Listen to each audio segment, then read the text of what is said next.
I want you to, for a moment, think about playing a game of Monopoly. Except in this game, that combination of skill, talent, and luck that help earn you success in games as in life has been rendered irrelevant because this game's been rigged, and you've got the upper hand.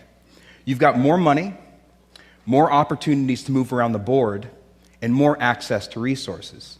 And as you think about that experience, I want you to ask yourself, how might that experience of being a privileged player in a rigged game change the way that you think about yourself and regard that other player? So we ran a study on the UC Berkeley campus to look at exactly that question. We brought in more than 100 pairs of strangers into the lab, and with the flip of a coin, randomly assigned one of the two to be a rich player in a rigged game. They got 2 times as much money.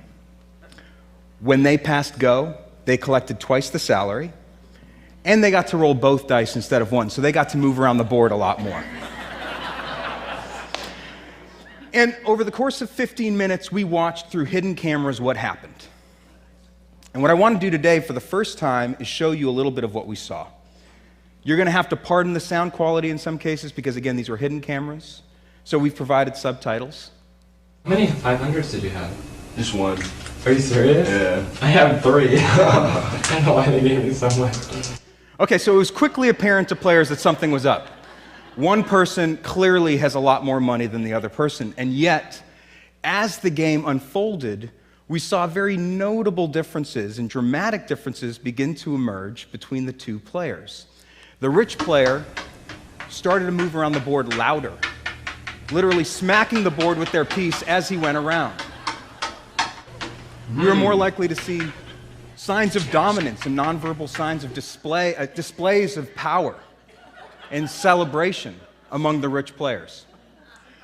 All right, we had a bowl of pretzels positioned off to the side. It's on the bottom right corner there. That allowed us to watch participants' consumatory behavior. So we're just tracking how many pretzels participants eat.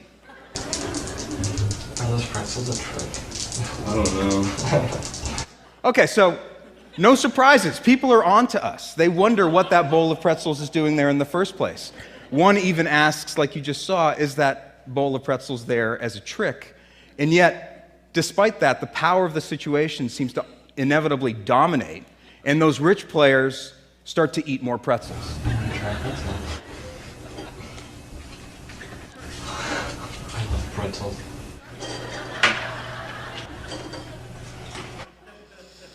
And as the game went on, one of the really interesting and dramatic patterns that we observed begin to emerge was that the rich players actually started to become ruder toward the other person. Less and less sensitive to the plight of those poor players, and more demonstrative of their material success. More likely to showcase how well they're doing. I have some money. I have money for everything. You owe me $24 lose all your money soon. I don't buy it. I mean, I have so much money. I have so much money, it takes me forever. I'm gonna buy out this whole board. You're gonna run out of money soon. I'm pretty much untouchable at this point. Okay, and here's what I think was really interesting, is that at the end of the 15 minutes, we asked the players to talk about their experience during the game. And when the rich players talked about why they'd inevitably won in this rigged game of Monopoly,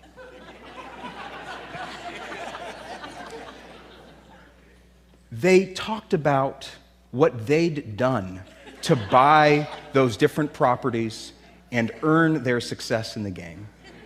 And they became far less attuned to all those different features of the situation, including that flip of a coin that had randomly gotten them into that privileged position in the first place.